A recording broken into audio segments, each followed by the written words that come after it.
our entire approach as a business is taking things in some ways that exist and putting them together in new ways in order to create value.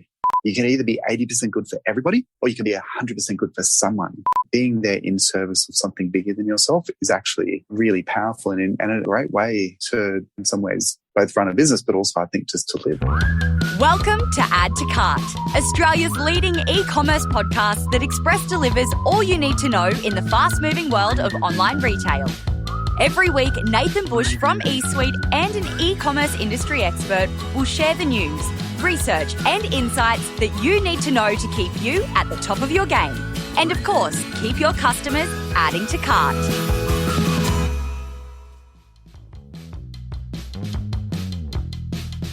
Welcome to Add to Cart. My name is Nathan Bush, host of Add to Cart and director at e-commerce talent agency eSuite. Have you ever been browsing around LinkedIn and looked at someone's profile and just felt totally inadequate because they are just a superstar? Well, when I was researching today's guest, I got that exact feeling. An engineer, a board member, a TV judge, sustainability expert, an author, and a PhD in innovation theory, James Chin Moody was well placed to solve a world problem or two, and the shipping industry is the area he ended up in. James is the co-founder and CEO of Sendle, a shipping company focused on helping small businesses thrive by making package delivery simple, reliable, and affordable. Sendle recently raised $45 million in investment and are the only 100% carbon neutral delivery service in Australia and the United States. In this chat, James gives us an insight into the systems engineering approach that guides Sendle's operation. He also shares what it's like to take on a national institution in Australia Post and why being humble and honest is at the top of his list when it comes to success in business. So thanks to our partners Shopify Plus and Signet, here's our conversation with James Chin Moody from Sendle. James Chin Moody, welcome to Add to Cart. Thanks for having me. My pleasure. Amy and I both had a lot of fun doing research for this because we always make sure we kind of have a listen to where you've been and read about what you've been up to. And your background is just fascinating. So you've been a founder, a board member, an engineer, a book author, a judge on The New Inventors. Can you, I wish we had time to go into all of it, but from your perspective, what's been the funnest role out of all of those? I mean, I've had a lot of fun in all those roles, because actually, fun actually comes much more from who you're with, I think, than what you do, to be honest. And I've been very fortunate to work with amazing people throughout my career. But I must say, The New Inventors was a really special gift. I think it's not often that you get to be, part of something where you can see every week 3 incredible entrepreneurs, 3 incredible inventions, and do it in a way in which, you can actually make a real difference. That show had over 1 million viewers, and it was really just highlighting Australian innovation. I think that was just incredible. And we had a lot of fun on that show. I could imagine. Is there any invention that has stuck in your mind since that show or that you've seen come to life? A lot of them. Everything from really funny ones. I know there was somebody who made a tool that would help screw corrugated iron into a roof of the house, and you would think, that's the most Australian of tools in some ways. But then I done really well to like sipper straws.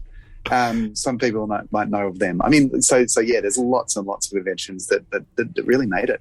Amazing. And there's no other show like it on TV now, is there? Not really, no, and particularly not one that was all about celebrating the inventor. Yeah. All right, we're not here to talk about The New Inventors, even though we could probably make a show about it. We're here to talk about Sendle and your journey, obviously. And one of the things in the research that really stood out to me is your approach to how you've built Sendle. So we're not going to get back over the whole journey because it's a fascinating story. But I love the quote where you said you've built Sendle out of a systems engineering approach. What did you mean by that? Yeah, at my heart, I'm a systems engineer, and I think which really means, you look at the bigger systems. Everything in my head, and my team jokes at me that everything in my head's a model. And so, but what it really means is what we realized when we built Sendle, and we originally built it as our own first customer. We were a giving marketplace that needed logistics. But what we realized is that there's not enough trucks in the world, right? There are so many trucks in the world, and there's so many that are going around not 100% full at all. right? There's a lot of idle capacity. But if you plug those networks together in new ways, you can actually create a much better service. In particular, the thing that was missing was that those trucks were only servicing enterprise level, mid-tier, large retailers. And that if we can open that infrastructure up to the small businesses in Australia and the US, like if we could open them up, then we would get something that was better and also more affordable. So I think, really our entire approach as a business is taking things in some ways that exist and putting them together in new ways in order to create value. And that's what a system engineer can do. Yeah, great. And is there part of that where when e-commerce became a thing, sounding old now, is that a lot of a lot of courier companies and delivery companies kind of became fulfillment people overnight just by default because there was no other options. Was that part of your thinking at the time? At the time, we were just trying to solve a really painful problem for ourselves, which was basically how to make delivery simple, reliable, and affordable. Yeah. Right. That was what we were trying to solve. And I think over the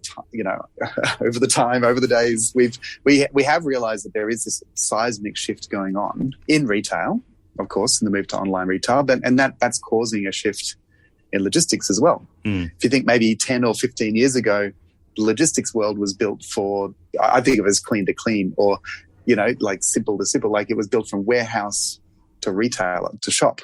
Right, that's what a lot of logistics is. But then suddenly it's been moved from B2C, but it's still warehouse to consumer. No one was really, really thinking about what about from small business to consumer. So it's no longer the warehouse. What happens if someone's trying to create a side hustle, trying to build something for their home, or if they're just in the early days and nobody, effectively they were paying far too much and they're getting far too little compared to what the big retailers were able to offer. And I think that's the thing that we've realized, that evolution of the market, first from B2B, then to large B2C. And now, what we're really doing is we're focusing on the small business end and trying to create logistics as a competitive advantage for them as well.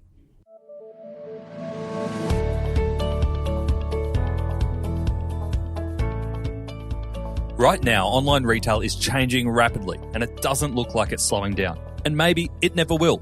So when retail changes, you change retail. Sell at the speed of change with Shopify Plus and grow with demand, on demand, using a commerce platform that can handle up to 10,000, that's 10,000 transactions per minute. For bigger business at startup speed, visit shopify.com.au/plus to learn more. That's shopify.com.au/plus, because the future belongs to the fast.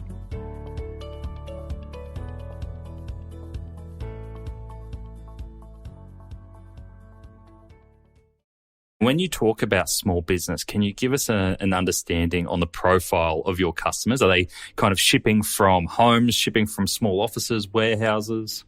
Yeah, the amazing thing is it's everything. I mean, the biggest thing you can say about small business, it's very, very diverse. We actually started with this vision of, from anyone to anyone with a minimum of one. Right. And the idea being that you didn't have to suddenly have a business already if you wanted to start a small business. We'll pick up a single parcel from your home and deliver it anywhere in the world. Right. And that is the thing that can enable somebody who's just starting out. But also then we want to be able to grow with you. So if you're suddenly sending 10 parcels a day, well, that's going to create efficiency, which we can then pass on to you. And then if you grow further, so it was really about thinking these small businesses, yes, a lot of them, I think more than 50% of the folk who joined us during COVID are doing it as a side hustle. They're doing it to supplement income.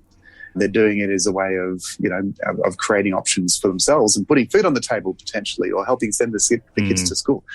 That's what we love about small business, and that's the business that we wanted to create, something that would really enable them.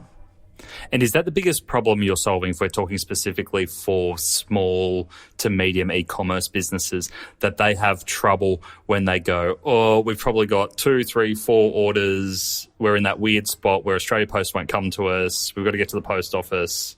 Is that the problem you're mainly solving? I think ultimately, if you go to the top level, one of the things that the biggest problem we're solving is creating choice and creating competition in the market. Like, go back 5 or 6 years ago, for many small businesses, there was only one option, which was to line up at the post office. And that was expensive and complicated and all the mess. What we want to do is we want to bring choice to that market. And we're building that choice, not just by trying to solve one problem, but we think about it as simple. No one wants to become, in small business, a logistics expert. There's some of us who do, but, we want to make it simple. We want to make it reliable, because that's the thing that drives business back. And we want to make it affordable. And also, one of the things which is very deep to our heart is we wanted to make it sustainable. We wanted to have e-commerce actually take responsibility for the carbon emissions, and we've done that from day one as well. Yeah, absolutely. So those are all the problems we wanted to solve. It wasn't just one problem. It was like, I've got to, because shipping is now the new battleground for e-commerce. We want to make sure that small business can actually compete in the battle. Yeah. You're very public around small business and helping small business. And we've seen a lot of side hustles and a lot of small businesses turn into big businesses in e-commerce, especially over COVID. Is there a point where you have to tap out with your customers, or you can continue scaling with them as they grow? Yeah, there is absolutely a point. And I think, again, because it's all about who you build for, we celebrate that, right? If there comes to a point where a business suddenly starts becoming, needs warehouses in multiple cities and, gets a full-time chief logistics officer who's going to be managing, it's in some ways, we will actually say, you know what? You actually, go to the enterprise networks, do that, right? Because they'll talk to you. In the early days, they might not talk to you at all. Yeah. And again, we see that as a success. And the reason why we see that as a success is because we have this belief that the only way to be really, really good for somebody is to really know who you want to be good for. So you've got this choice. You can either be 80% good for everybody, right? Or you can be 100% good for someone. Yeah. Right? You can be 80% good for 100% of the market, which unfortunately is what our competitor in Australia has to do, right? They're trying to serve everybody, so they can never be 100% good for anyone. Versus Sendle, we want to be 100% good for the needs of small and micro businesses in Australia and the US. And we're going to build for them, and we're going to do it, passionately and with 100% laser focus. And they know that. And that's why they know that we're going to be better. Yeah, absolutely. And I think what I love from a marketing perspective about Sendle is that you've been unapologetic with your communication and who you're for. I think you find a lot of, in the fulfillment space, in the fraud space, in the payment space, there's a lot of fluffy language, and it's almost like you can land on a website of a service provider and go, I don't really know what you do, but you've made yourself look big and important. But for Sendle, it's really clear who it's for and how the process works. Yeah. The other part of that is that you've been very crystal clear around going up as an alternative to Australia Post. Has being so public in that caused you any grief at all? It's interesting to your first point. I think it's really important to know what you stand for as a business. In fact, we're a B Corp, a benefit corporation, and that means we've actually written this into our very constitution, we are here to have a purpose. We call it shipping that's good for the world. And our purpose is to help small business thrive, and also to herald the advent of carbon neutral and eventually regenerative shipping. We want the logistics industry to take full responsibility. So we built that from day one. It's actually written into the very fabric of our business. But to your second point, which is around, what did it mean when we said, well, in order to help small business thrive, Australia deserves more choice than just Australia Post, for example. Yeah, it has caused grief.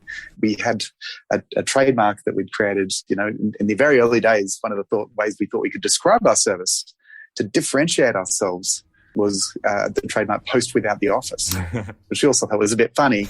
And bless them, Australia Post took us to court, and they trying to say that we were passing off. And it was like, no, that's the complete opposite. So we went through that entire process for a couple of years and took a lot of time, a lot of money. Mm-hmm. Happily, we succeeded. But it was absolutely an example of where, Australia needed more choice. Like, those anti-competitive behaviours are not good for the country. Mm. And Australia Post is a big beast, right? And especially because they go across a bunch of services. They're not just, factoring towards e-commerce and fulfillment. And obviously with that comes a lot of scale. And Sendle has grown phenomenally, but isn't at the scale of Australia Post. Yet you're still able to go to market publicly saying that you're cheaper than Australia Post. How do you achieve those efficiencies when they have such great scale? Yeah, I think the key is to realise that there is a lot of capacity still. I think there always will be, particularly for small businesses. And, the thing that really unlocked Sendle for us was realizing that, for example, a lot of trucks drive into neighborhoods, deliver their parcels, and then leave the neighborhood empty. Right? That capacity is the thing. If you can unlock that capacity, that's an efficiency that you can then pass on to your customers.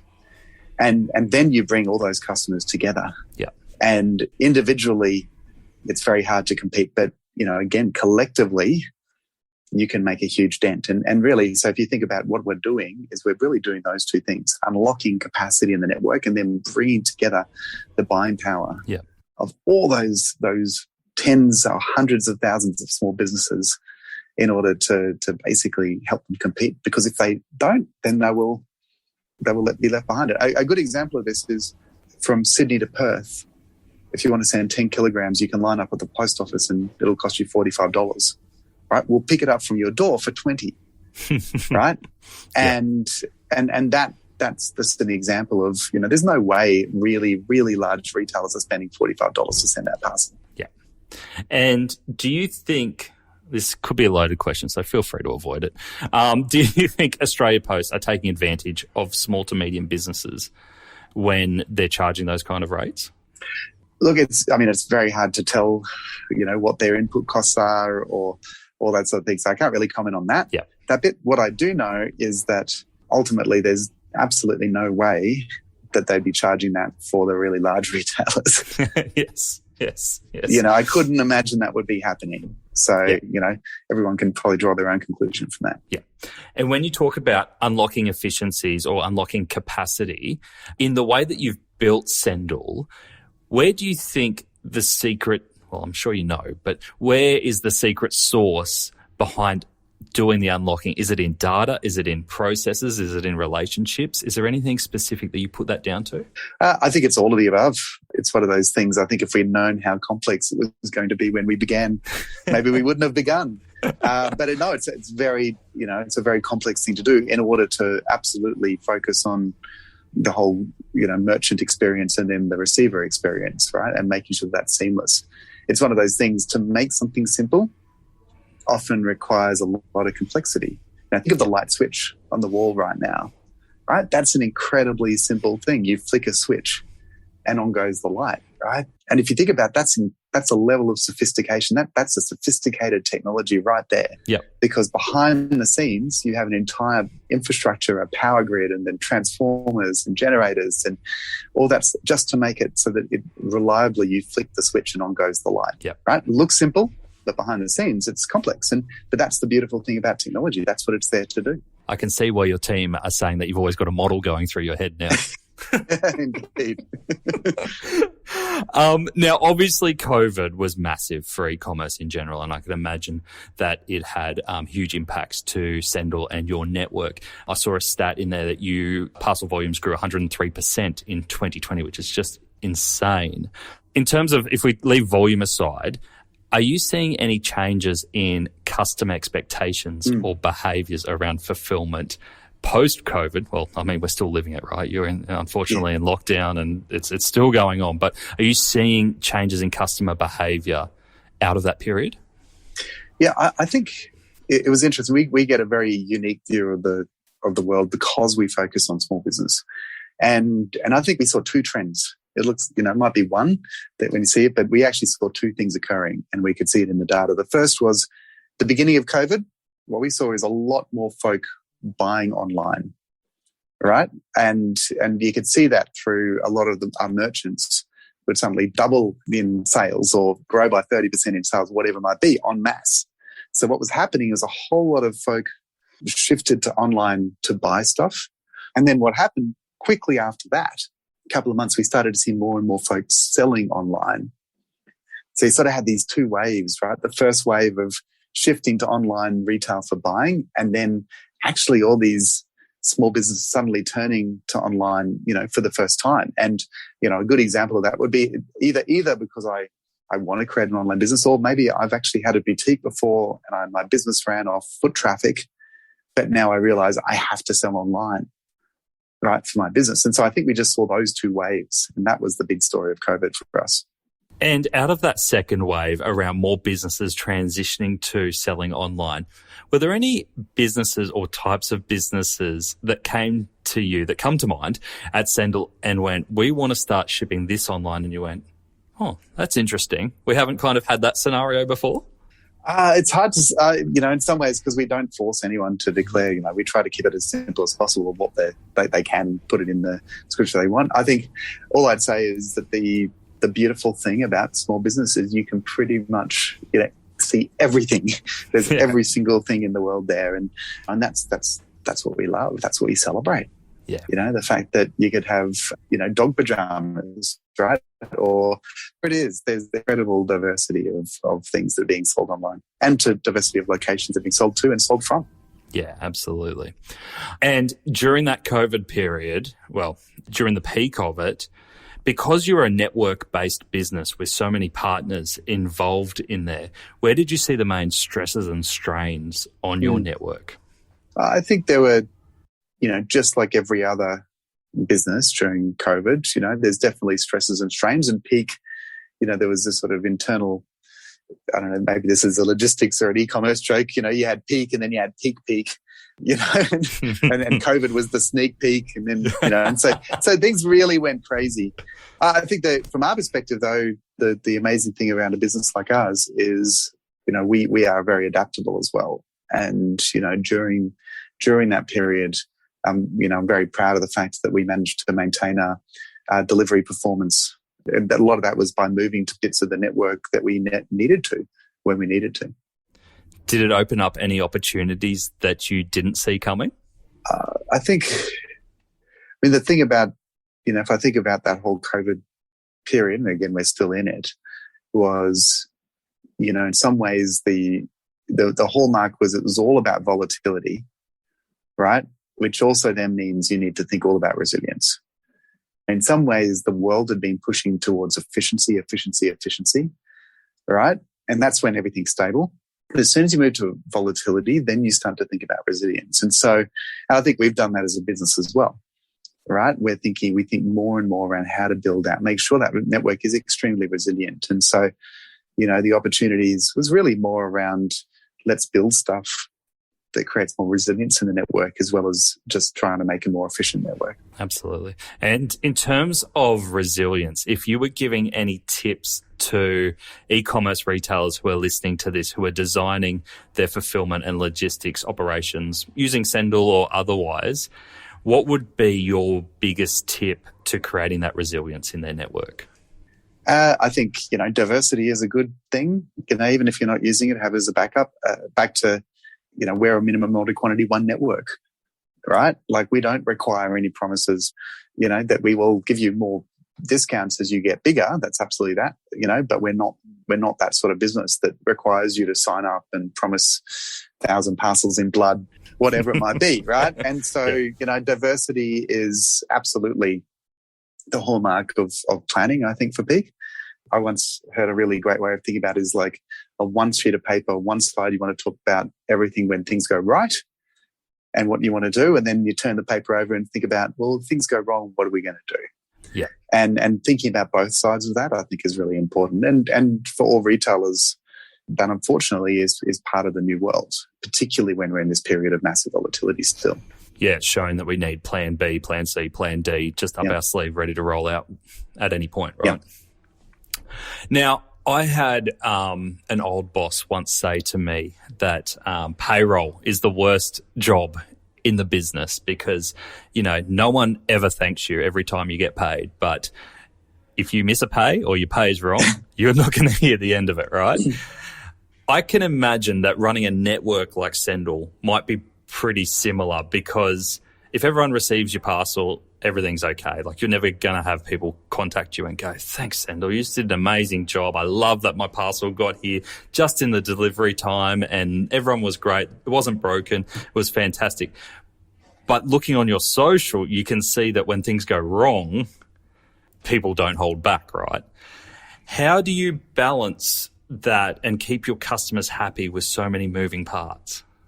I mean, you're absolutely right. In some ways, shipping is the invisible industry because it's invisible when it works and then it's highly visible when it doesn't.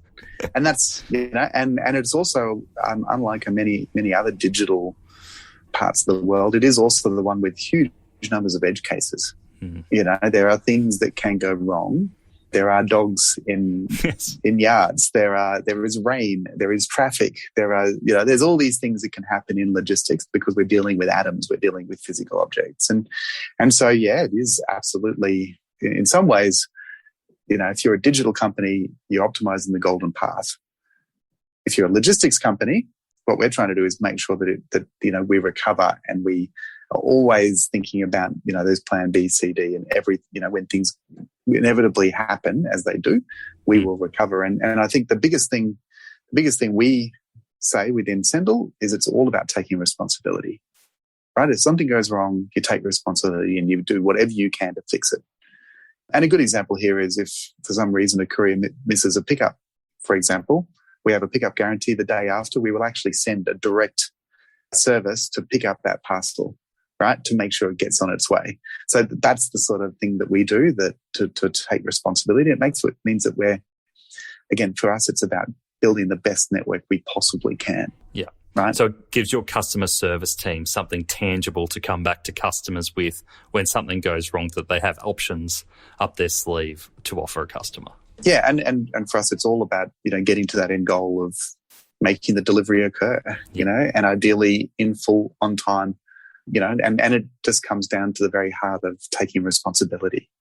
Take responsibility as a business, do your very best to do what you said you'd do. And the flip side is, try not to say you'll do something if you can't do it.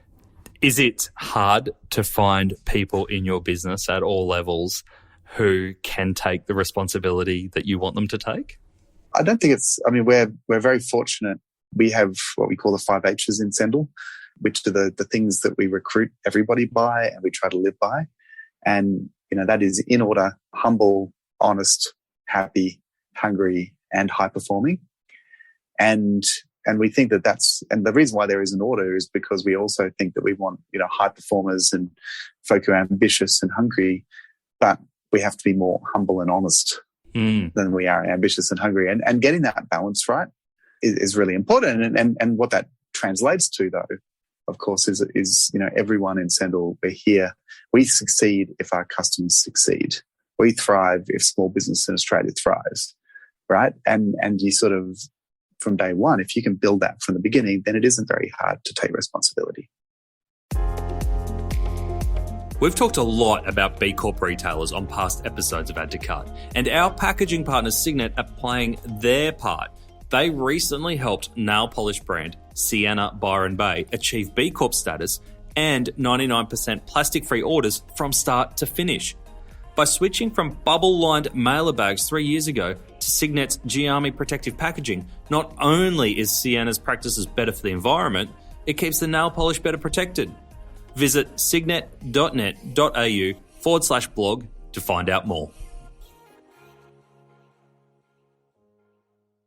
Why is humble so important to you? I think that humble is ultimately putting others first, right? And, it doesn't mean that you don't have an ego or that, the team doesn't have an ego, but it's in service of something bigger than yourself. And back to, why are we a B Corp? We're B Corp because I actually think that businesses should know why they exist, right? We exist to create economic opportunity for small business. We exist to show that you can be 100% carbon neutral and have a fantastic business at the same time. And in fact, you can do it by unlocking capacity and shifting the network ultimately to looking at carbon intensity. Yeah. So being there in service of something bigger than yourself is actually, a really powerful and a great way to, in some ways, both run a business, but also I think just to live. And so for us, humble comes first. The other thing is that's the foundation for some of the others. Like I do think that if you're truly humble, if you understand your own strengths and weaknesses, then you can be honest. Yeah. I think put it the other way, where does dishonesty come from? It often comes from the ability to not tell the truth because you're worried about what happens if you tell the truth, right? And that's ego. Yeah, you're spot on. Yeah. Ego is the enemy. I really love the 5 H's, and I love that they are in order, with high performance being at the end and as an end result of doing all the foundations first. And I think it's a really nice way. And from a recruitment perspective, if I was to tell the story of the 5 H's, people would immediately go, oh, I get the type of person that they're after. So it's a really nice tool. I love it. Following on what you were saying there around your purpose around sustainability, Sendle was 100% carbon neutral in the early days. Was it right from the start? Absolutely. Every parcel we've ever sent. So. Do you get frustrated that you've been able to achieve this and build a business around being 100% carbon neutral in an industry that is so carbon intensive and not an easy one to solve? Do you get frustrated when you hear other businesses and even other politicians dilly-dally around targets for neutrality to move towards? Look, I think the whole world should be frustrated. You know, we have the COVID crisis right now, but that will, touch wood, eventually be resolved. But the climate crisis is not going away, and it's getting worse, right? And so, yes, I think everyone should be frustrated at the huge amounts of inactivity, and really we should be accelerating. I think from our perspective, the first thing you can do is you can actually vote with your feet.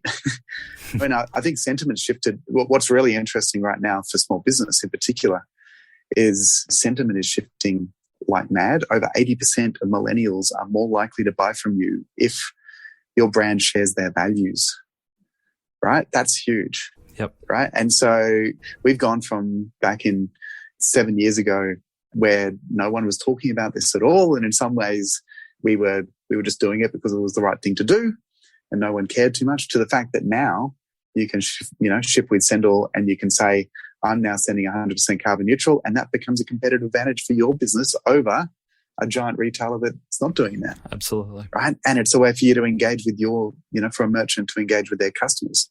And I think that's a really positive sign.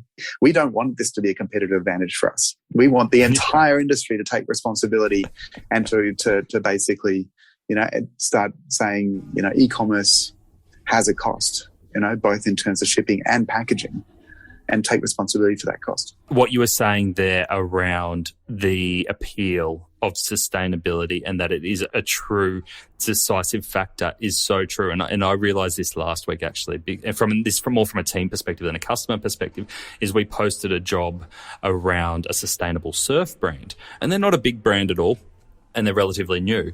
But we put it up there, and the amount of interest we got from candidates coming from big businesses, big corporates wanting to work somewhere with purpose and making a difference was just phenomenal. And the questions being asked about the business in terms of manufacturing processes, whether it's greenwashing, all those questions, which were really well qualified, just showed that it was real, that it's not just nice to have. Yeah, and I think to your first point, you get to a point where you say, I want to know why I'm doing what I'm doing. Right? The why becomes really important. Why should this business exist? Why should I'm going to go and do something that I want to know that that's actually making a difference and having a positive impact in the world. And that's, by being a B Corp, that's our thesis as well, that it's not either purpose or business. It's actually good business by having a purpose or by building it in, aligning your business model with the positive impact you want to make and then being really focused on that. The flip side is, yeah, you're absolutely right as well, that a lot of, you can't do this in some ways greenwashing or purpose washing or whatever. Folk can sniff that a mile away.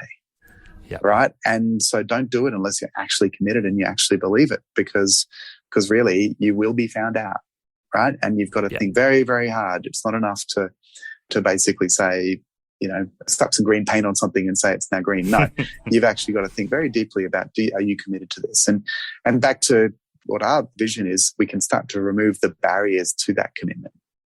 You can shift to Sendle and you will save money and go 100% carbon neutral. That's removing a barrier. And a lot of folk, if you give them the choice, would absolutely say, yes, I want my shipping to not cost the carbon dioxide. So let's remove that barrier and help them do it. Absolutely. Now, you have been very successful in raising investment for Sendle, recently closing $45 million in Series C funding led by Afterpay Ventures. Congratulations. Does the sustainable side of Sendle come up as a key kind of motivator for investors? Yeah, I think of it more as, when we talk to investors, we have deep, detailed conversations about alignment of values and purpose, and thinking about that very deeply as well, because a startup journey is a long journey, right? It's a journey and you want to make sure that that you're very aligned. And so if you think about back to our purpose, shipping that's good for the world, it is about helping these small businesses thrive. It is about doing it in a way that takes full responsibility for the environmental impacts. And I was very pleased, that all of our investors actually, share that passion to not just have a great business, because that's ultimately the thing that helps you to scale, but actually do it in a way that has a positive impact. Yeah. And when you are choosing whether or not to partner with investors, when you talk about alignment of value and purpose, do you use the 5 H's to assess that alignment? We do. So it is part, again, we like to be, particularly, the folk that you work with closely, it's a great test as well, because at the end of the day, it's how, the 5 H's, the humble, honest, happy, hungry, high performing, also is the thing that makes teams work, right? And if you're working with folk, again, you want high performance, but actually you want to know, do we have each other's back, right? Are we going to be honest with each other? Are we going to do it in a way that's positive? Sometimes, yes, things will happen, and you can have constructive negativity, but unconstructed negativity just doesn't help anyone. So really thinking about all of those is also part of it, again, not just for investment, but actually a lot of the way that we do business. Great. And that latest series of funding, I read that is going to help your expansion plans in the US. Is that right? Indeed. It's both. I mean, we'll be building more product in Australia. We're always looking at how we can make the network better and better in service of our merchants. But also the exciting thing is that, we found that the same problem really exists in the US, even as sophisticated it is, that we really don't see anyone who's just building 100% focused on the needs of micro business. And that's what we're trying to do, unlock network for micro business in the US as well. And do you find that they have a similar problem in the US around a lack of choice? Indeed, particularly FedEx and UPS, really together is sort of a duopoly giant. We think that there's a lot of opportunity there to create choice for customers. Great. Making enemies all over the world. How good. Bless them. And in terms of what we expect to see from Sendle rolling out here in Australia, is there anything like express or overnight delivery on the cards that you would expect us to see?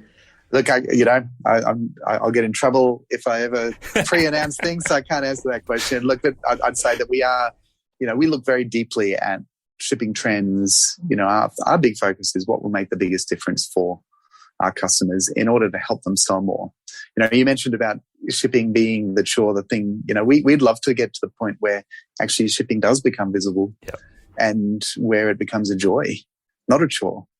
And we can use shipping as a way of helping our customers to really build their businesses, not just save time and money. Sendle shouldn't just be there to save time and money. It should be something that helps you sell more because of the shipping speed, or because you can offer free shipping because you've got guaranteed low flat rates, or it drives loyalty back to your business. Like, all of those things are not about saving time and money. They're actually about creating more revenue for a small business. Yeah. And it should be celebrated, right? Yeah. Because that's the moment where you've put all your hard work into your branding and your marketing and your customer acquisition and your conversion. And this is the moment where you go, we've done our job. Now it's over to customer. Like, this is the fun part.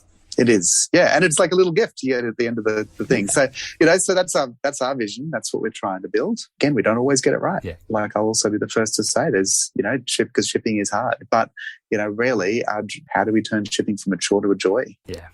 Now, the germ of Sendle, the idea was created when I read that you're on paternity leave and inundated with kids' toys and clothes and books. Your boys, they must be getting to their teenage years now, are they? Getting there, yes. So they must be pretty proud of what Dad's created. Look, I think they're proud little Sendlers of their own. I think that's pretty fun.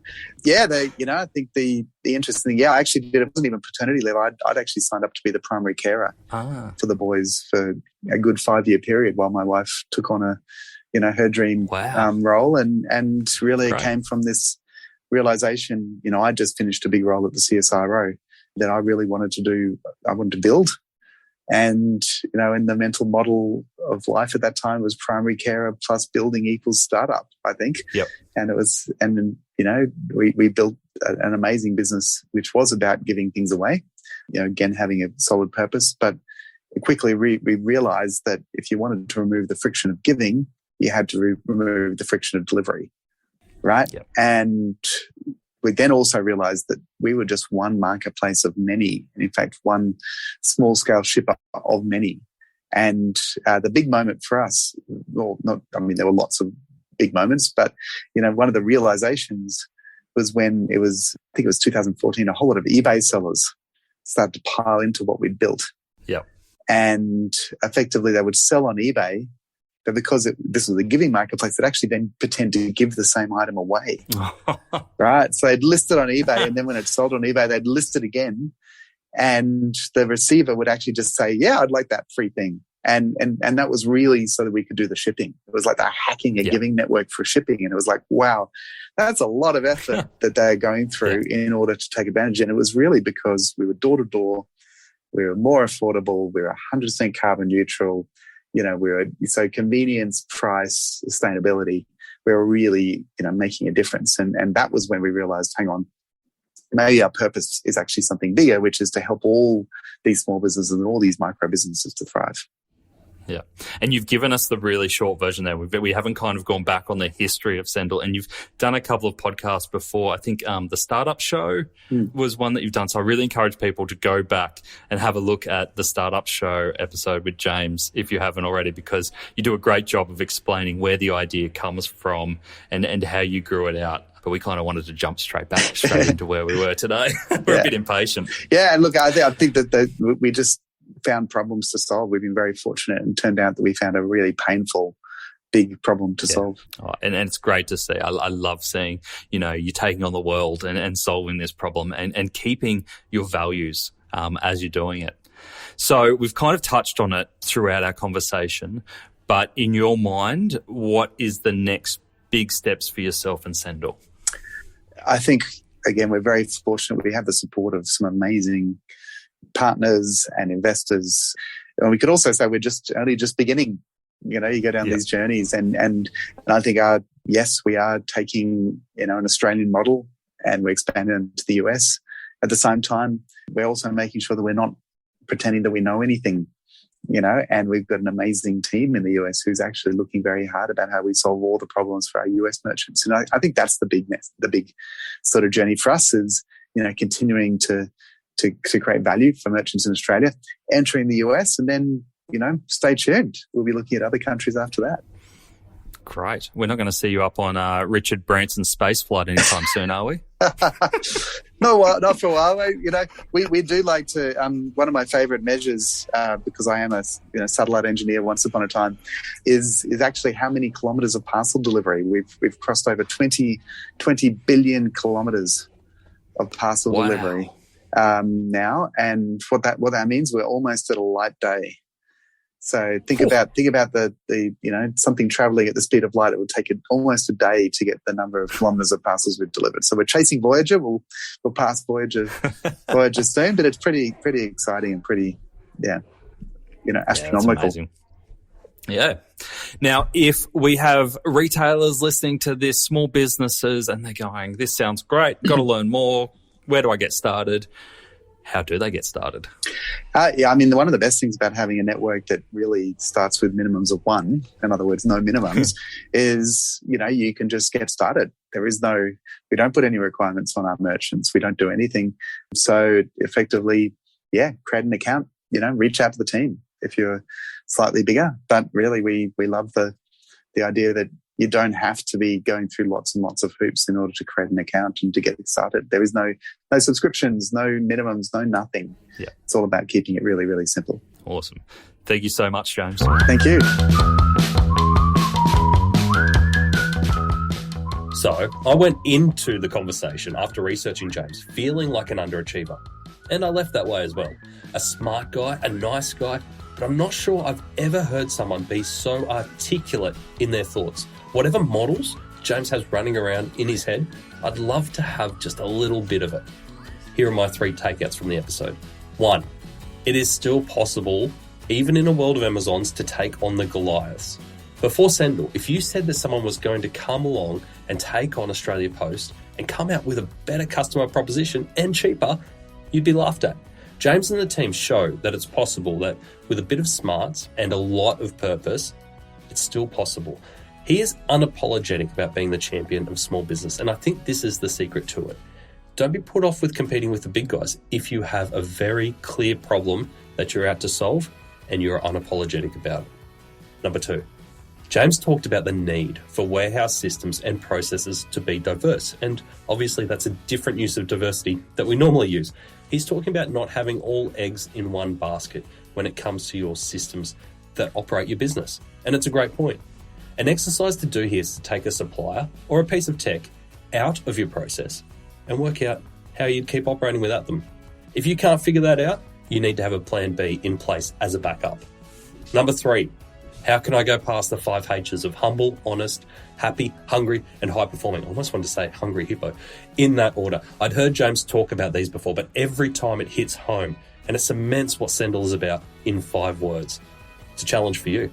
Can you sum up what you expect of your team and your partners just as succinctly?